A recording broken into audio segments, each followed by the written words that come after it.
A lição de número 8, de 24 de agosto, sobre a igreja que enfrenta os seus problemas, ainda analisando sobre a igreja primitiva. A introdução diz que nessa lição iremos analisar a importância das tarefas e do serviço diaconal da igreja.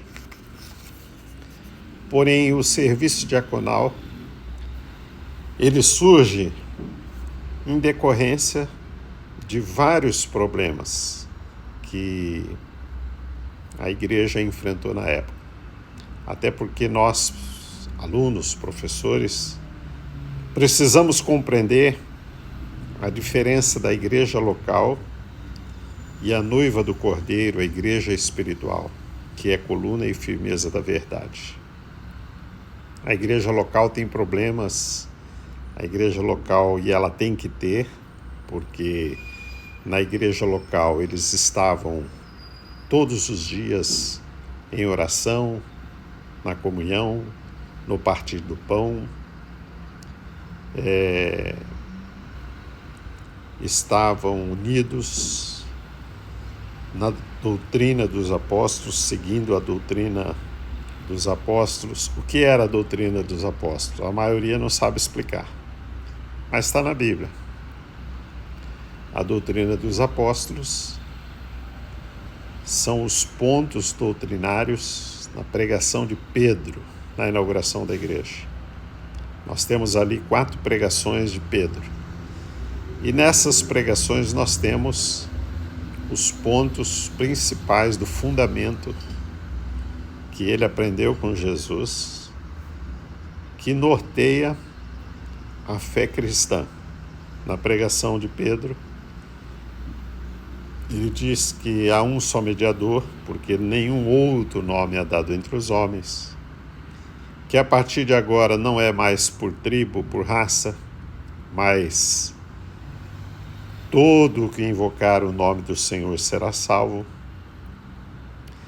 e que pela fé os homens podem se chegar a Deus, e que Davi profetizou que não faltaria um rei que assentaria no trono.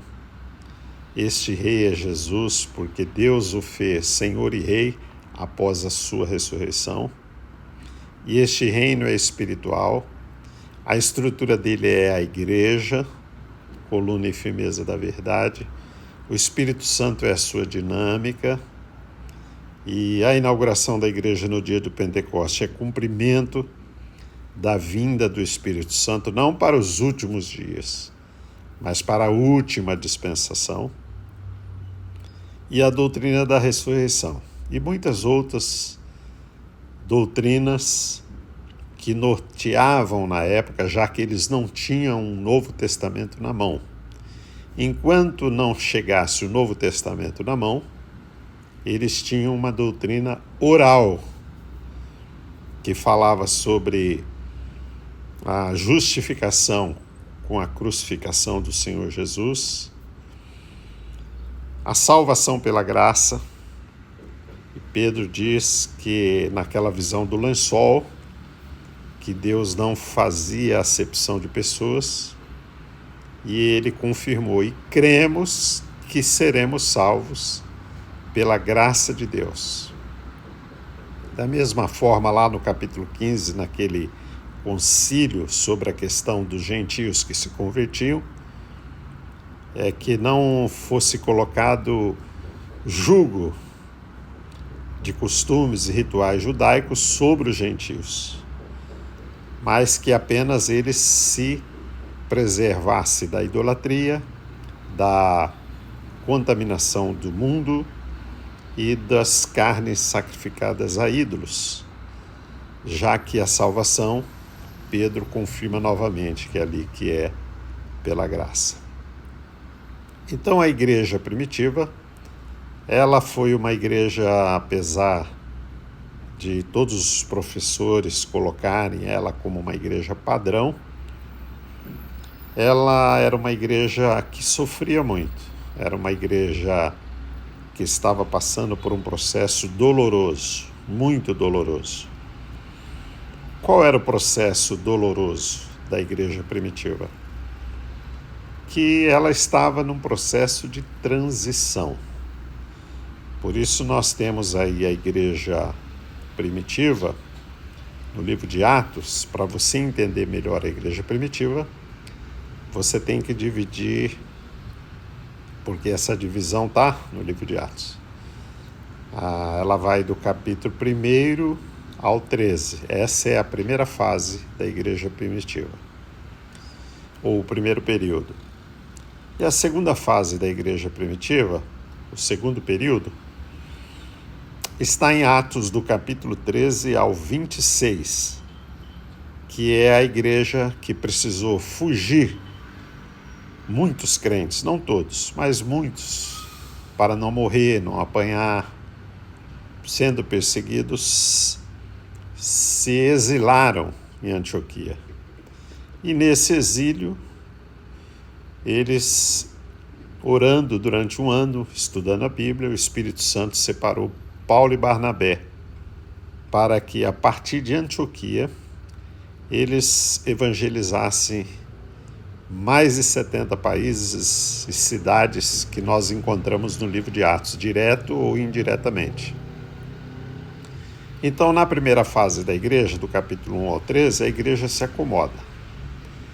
Mas na segunda fase, depois de 14 anos, ela se fortalece muito a partir de Antioquia, na liderança de Paulo, porque Paulo lidera essa segunda parte da igreja, que vai do 13 ao 26, enquanto Pedro lidera a primeira parte, que vai do 1 ao 13.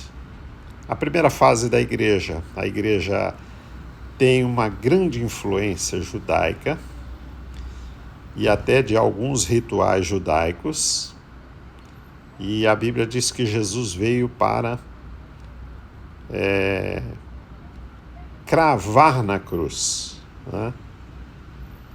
Quando ele morreu, a Bíblia diz que ele cravou a cédula que era contrária a nós, que consistia em ordenanças e rituais judaicos. Então a igreja tinha que se libertar desses rituais, dessas ordenanças.